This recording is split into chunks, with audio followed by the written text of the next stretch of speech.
فيديو جديد وحلقة جديدة. أهلا بكم والسلام عليكم ورحمة الله وبركاته. فيديو جديد وحلقة جديدة من حلقاتنا. وخلينا بس أولا الدعوة لإخواتنا في الفلسطينيين. وقبل ما أبدأ ما تنسوش الاشتراك في القناة وتفعيل جرس التنبيهات ولايك الجميل وكومنت الحلو عشان نستمر. خلينا بس أولا نكون متفقين على حاجة، إن إحنا بنغلط كتير، والخطأ ممكن يتصلح والغلط ممكن نتوب عليه، واحنا قلنا خير الخطائين خير الخطائين التوابين.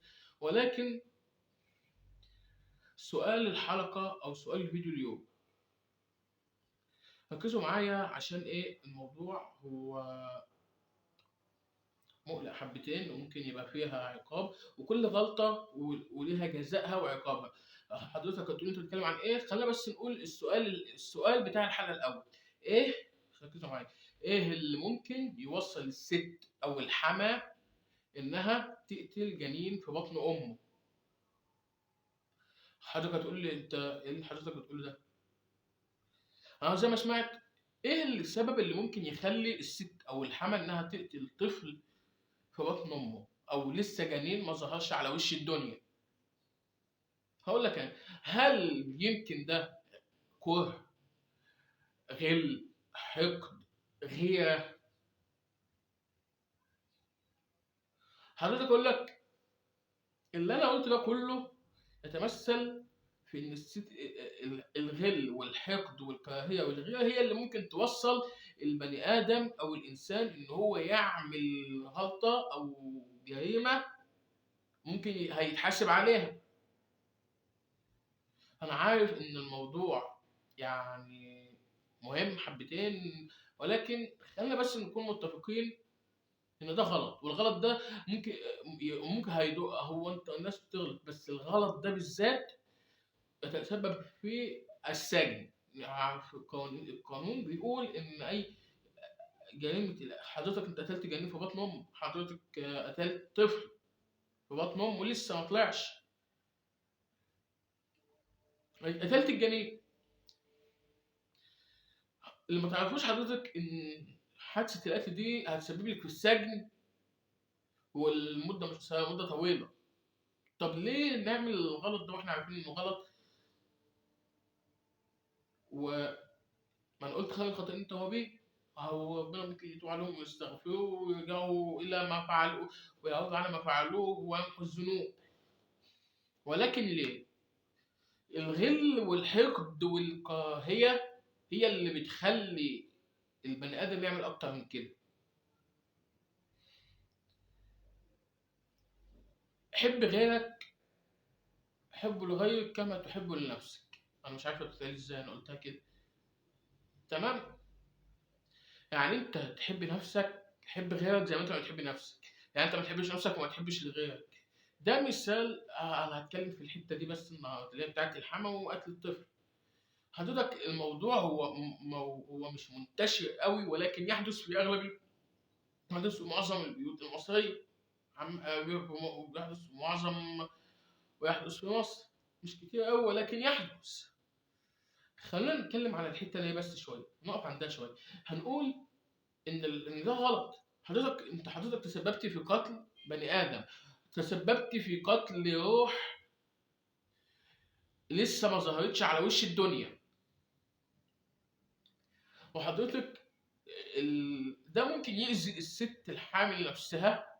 حضرتك هتقولي الست الحامل نفسها ممكن ما تعرفش تخلف مستقبلا بعد ما يعني يعتبر لان قتل الطفل في البطن نسميها اسقاط او اجهاض. انا تمام، لكن الوضع ده خطير جدا، وبنصح اي حد انه ما يخليش شيطانه يسيطر ويتحكم في عقله يقول له. وحضرتك الشيطان ممكن يتحكم فيك ويعمل حاجه انت مش عايزها وتعملها غصب عنك وغير ارادتك. اي، انا قلت ان الست ممكن تقتل الطفل او لسه جنين في بطن امه بسبب الغيره والحقد والغل والكراهيه. يعني حضرتك مثلا واحد متجوز واحد، تمام، مامته الواد اللي اتجوز هي اللي كانت عايزه تتجوزه، يعني اللي هو الجواز الصالونات زي ما احنا عارفين. وهي مش عايزه الست ولا عايزه الطفل من الست ده، من البنت ده اهي، عشان تجوزوا البنت اللي هي عايزاه، اللي هي شايفاه مناسب ليه.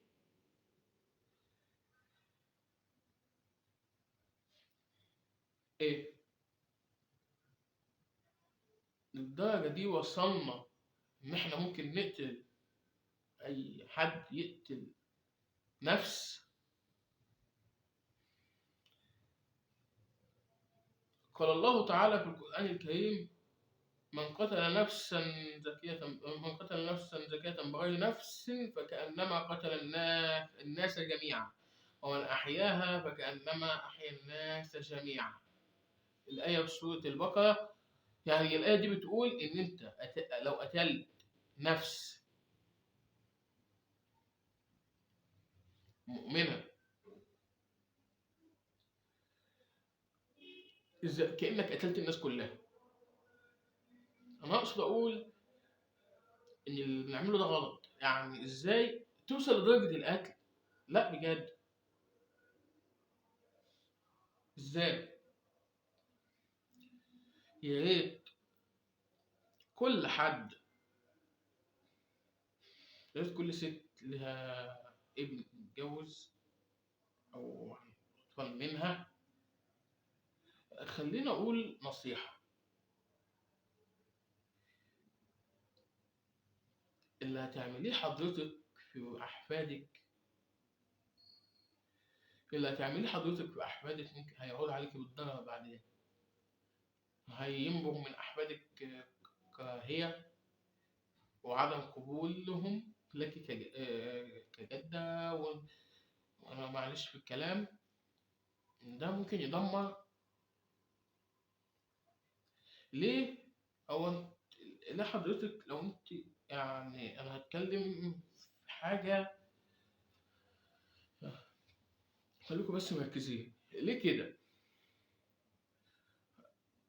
أنا هحكي لكم حكاية، هي حكاية أنا من تأليفي.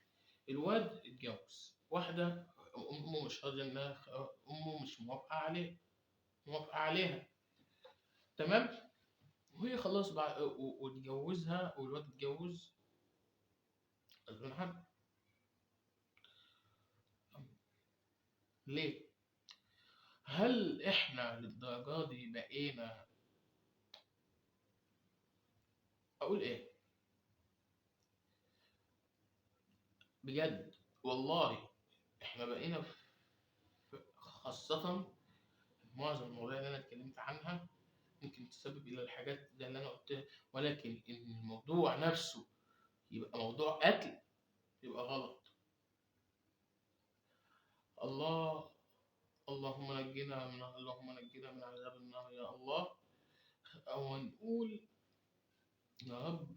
والواد هي بقى إيه، الست الحما بقى عايزة تخلص من مراته والجنين اللي في بطنها في الساعة لما بدأت الحمل. تقوم عاملة إيه؟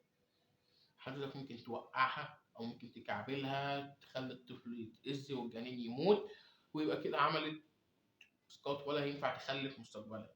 ولو حدث، وهي طبعا معجزة من عند ربنا، ولو حدث إن حضرتك خلفت تاني، ده يبقى معجزة من عند ربنا. نصيحة بقى لمعظم الستات الكبيرة اللي ولادهم متجوزين: حضرتك المفروض تتبسطي لابنك إن هو اتجوز عشان تشوفي أحفاده، مش حضرتك تقتليهم. لا، لا، أنا من كتر ما الموضوع صدمة مش قادر أتكلم. الموضوع اللي أنا بتكلم فيه نفسه صدمة. أنا بتكلم إن هي إزاي بتوصل للحالة دي. لأن يعني أنت ما عملتيش حادثة، هو مثلا أنت ما قتلتيش حد، وما قتلتيش الطفل مثلا، والبنت خلفت، تمام. ليه؟